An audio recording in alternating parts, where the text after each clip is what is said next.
Now, this is my dwelling house. What are you doing? Now, Okay, hold on. I'm going to give you a warning. You're going to read it. Yeah. I'm here to enforce the writ that was issued by Judge McNeely in favor of Steeply Industries.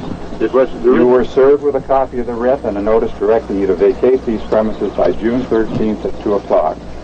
You have not complied with the requirements of the writ and notice to vacate, and I am now directing you and all other persons on this property to leave immediately. That's better. Will you and the others comply with that direction? I'm telling you right now that your writ of possession and Will your you notice leave? to quit does not conform with the judge's order. Will you leave now? Well, Reverend? will I leave now? Yes, On whose order? on my orders. On what piece of paper? On the writ of possession. I'm saying to you that the writ of possession and the notice to quit does not conform to the judge's order. And therefore, I am not going to conform to it. You are not leaving? No. All right, then I want to inform And you. I am protecting my dwelling house. All right. I'm on the steps of my dwelling house. You're in the yard of my dwelling house. You are trespassing. I'm asking you all to leave. Well, we have no intention of leaving. Okay, that's good. Okay, and I want to inform you and all others that unless you leave immediately, you will be charged with committing an offense under the Criminal Code of Canada and placed under arrest. What charge is that? On that ground, will you leave On what immediately? charge are you going to charge me? Will you What leave? are you going to charge me with?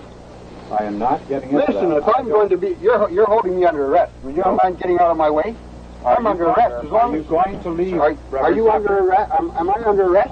Am I under arrest? You will be. Am I under arrest?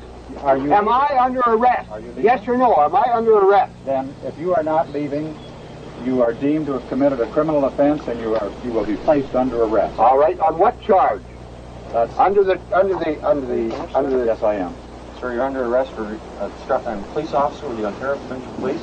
You're Yes. under arrest for obstructing and resisting a peace Whom officer am I- in the execution of his duties. All as right. sheriff here. Now I am asking you. Hold on. I'm asking you. What are you going to do? Holy fuck! Look at this. Look at this. Okay. Sure. I wouldn't resist you guys.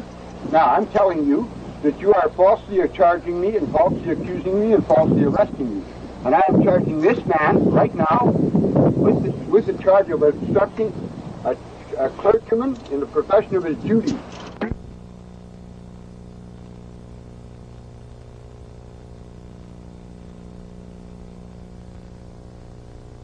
The preceding footage was filmed in 1986 by the Ontario Provincial Police.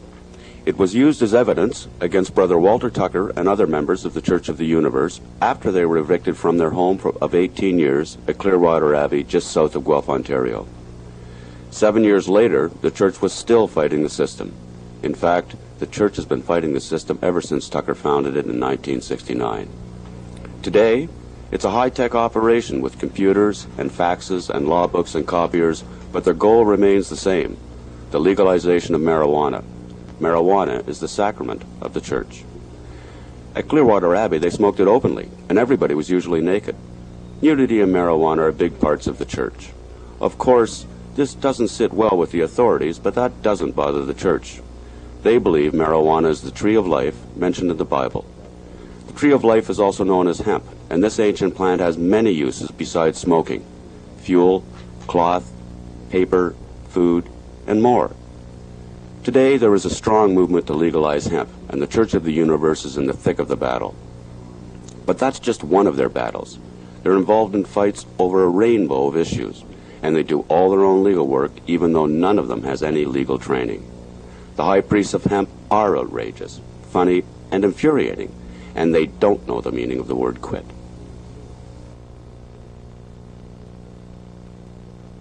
Six, I think I had something, but I can't do everything all at once like I should.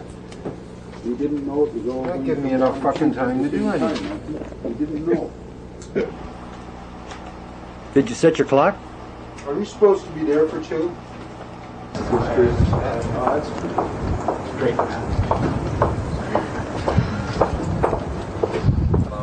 Hello. You can hang on for just 1 second. Okay. We'll get a shot of you going in.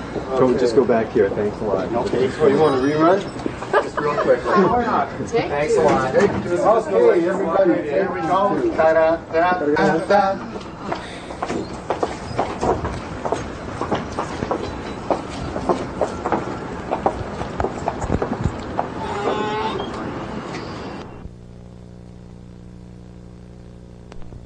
Judicial rape again, brothers.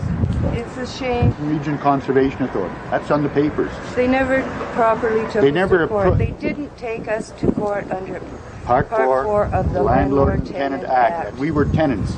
They did not apply against us under Part 4 of the Landlord and Tenant Act. Therefore, the law was breached by the authorities. And they're all covering each other's asses so they don't have to pay us for what they've done to us. Just like they did with the Japanese, and especially just like they did with Louis Riel. This is outrageous. They say the judge is pretending that the courts can make no mistakes. Everyone in Canada knows they're full of shit. Right.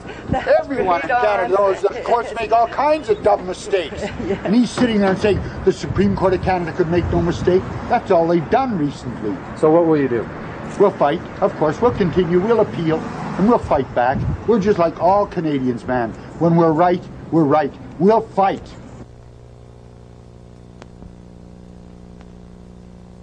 All my brothers and sisters have come out today. All my brothers and sisters have come out to play.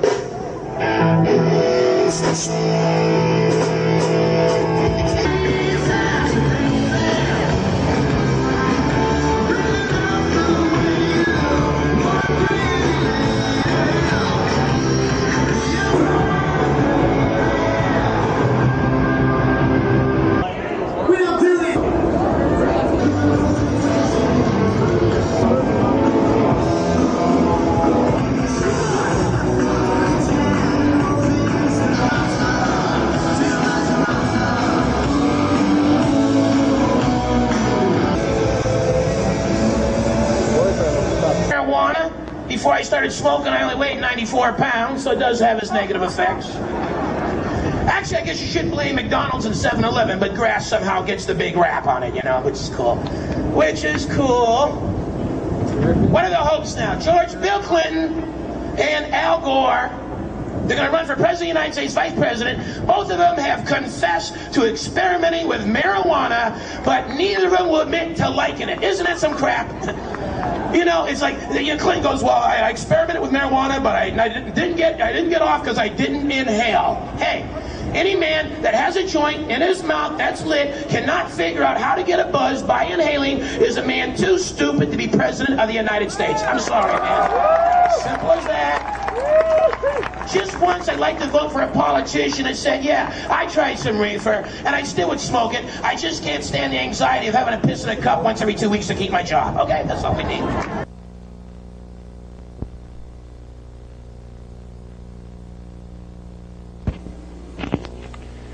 Brother Walter Tucker believes the real crime is that governments have made his holy weed illegal, and he has plenty of arguments to support his belief. The world. People look at us and they think we're crazy, but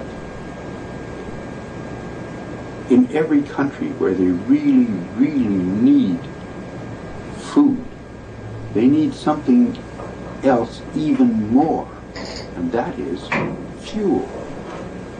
This whole world is starving for fuel, and we have all been led to believe that the only viable fuel is petrochemical fuel. My hat, the plant that was used to make my jacket. This is hemp, by the way, ladies and gentlemen. It's marijuana. And the old people that are my age will know that in their day it used to be used for painting beautiful canvases like Leonardo da Vinci painted on and all those other things. And the shirt that I'm wearing is also hemp. It's marijuana. Beautiful shirts. Now, I'll tell you my problem with these things. I'll tell you my problem with this hemp shirt, this marijuana jacket. My problem is that none of it is grown in Canada. Our farmers are dying.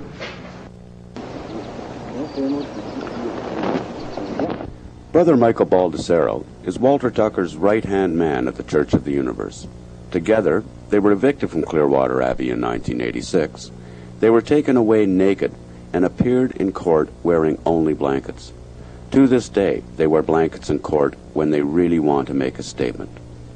Brother Michael joined the church in the late 1970s.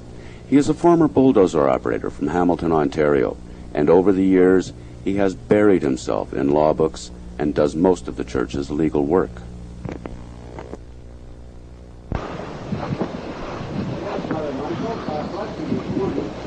Yeah, well,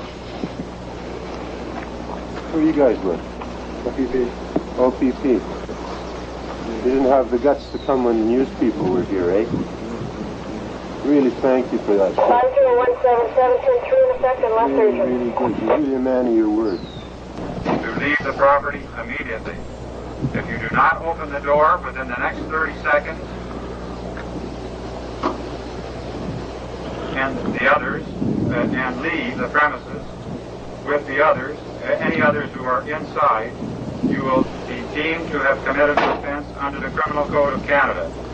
By virtue of Section 19 of the Execution Act, the door will be forcibly opened, and you and any other persons who refuse to leave will be placed under arrest by the... The third person evicted from Clearwater Abbey in 1986 was Brother Walter's wife, Sister Joanne. The eviction was ordered when the Supreme Court of Canada refused to hear the church's appeal. The lower court said that the land belonged to Steatley Industries, an international mining conglomerate. In effect, the court said Brother Walter was a squatter, although he had lived there for 18 years. Sister Joanne stayed inside to the end because only Brother Walter's name was on the writ. Later in court, he would argue, "It's like Your Honor finding me guilty of murder and hanging my wife. Brother Walter built this house with his own hands."